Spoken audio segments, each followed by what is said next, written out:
Hey guys, welcome to WagerTalk TV. My name is Minty. Joining me today, I have Marco D'Angelo at Marco in Vegas on Twitter, and Kelly Stewart at Kelly in Vegas on Twitter. Today, we're going to be talking about the Cleveland Browns versus the New York Jets.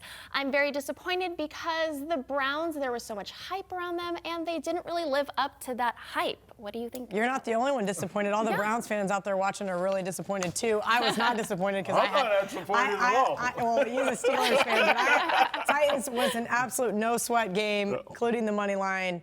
Sorry, Browns fans, but you guys were awfully quiet this week on Twitter. I think you might be quiet again on Monday night because I'm taking the primetime home dog, Jets, Jets. Ooh. Forget what you saw in the fourth quarter. Josh Allen played a really great fourth quarter. The Bills didn't play the first three good quarters. And I really think, as Marco's talked about in other videos, the Jets took their foot off the gas. They had a chance to win that game, and they just couldn't get it done. I'm not sold on Adam Gase, but what I am sold on is that the Browns' money is going to come in on this game, and it's going to keep coming in. And I'm just going to be the only person in the sportsbook holding a little Jets +3 ticket and smiling at the end of the game. Well, I'll be holding a Jets ticket as well. I don't know if we'll be smiling or not, Kelly, because this is for the Monday night game. It's definitely not going to be the Saints. Doesn't it look like it used to be a Thursday night game? Yeah, actually, this was the Thursday night game last year. If you remember, this is when Cleveland broke their losing streak. Tyrod Taylor got hurt.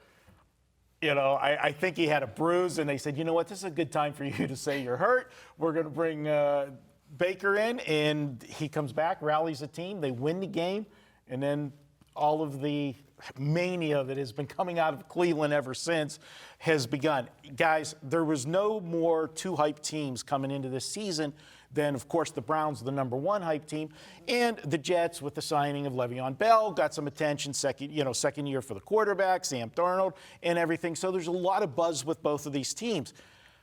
One of them is going to start the season 0-2, and we all know how many people this week are going to be reading off the stats. You know, teams that go 0-2 to start the season, how hard it is to make the playoffs. I would actually love for this game to end in a tie because I have both season win totals under. I would be ecstatic if this game ended 17-17. You just want everything, don't you? I want it all, guys. You know, you want your cake, eat it too, a little cherry on top, ice cream on the side. Whipped cream, yeah. Okay. Maybe a cappuccino afterwards. Oh, Lord, I'll tell you So what. we're both leaning towards Jets. We're looking at Jets here, guys. The Jets here, here's my only concern. If you look at the two scores last week, looks like the Browns were totally blown out, but they were their own worst enemy. They had, I think, 3 turnovers in a game.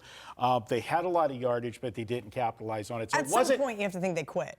They did. The score looks worse than the numbers say it was. Now, on the flip side, the Jets had a 16-3 lead, but they were never really dominating the game. Buffalo made a ton of mistakes, and I think that's one of the first times you had a team win the game -3 in turnover. That doesn't happen a lot in the NFL when you're -3 on the turnover margin. This is a spot. The Jets only had 233 yards last week. They're not winning this game with only 233 yards. They got to stretch the field. One thing I will say, and you know I've bashed Le'Veon Bell, all the time. But I can tell you this from when he's held out from the Steelers before, because of the type of running back he is, where he does that stutter step in the backfield, timing is more important to him as a running back than anybody else in the league. And when you can't get that timing down in your reps in practice, in preseason, he didn't play any, didn't get snaps in the preseason. You'll see a big improvement from him from week 1 to week 2 to week 3 with the running game. I think you'll see some of that tonight, and we know his ego. He's going to be sky high for a nationally televised Monday night game. Show everybody. He'll be dropping a rap video after the game on Twitter and Instagram, so wait for that.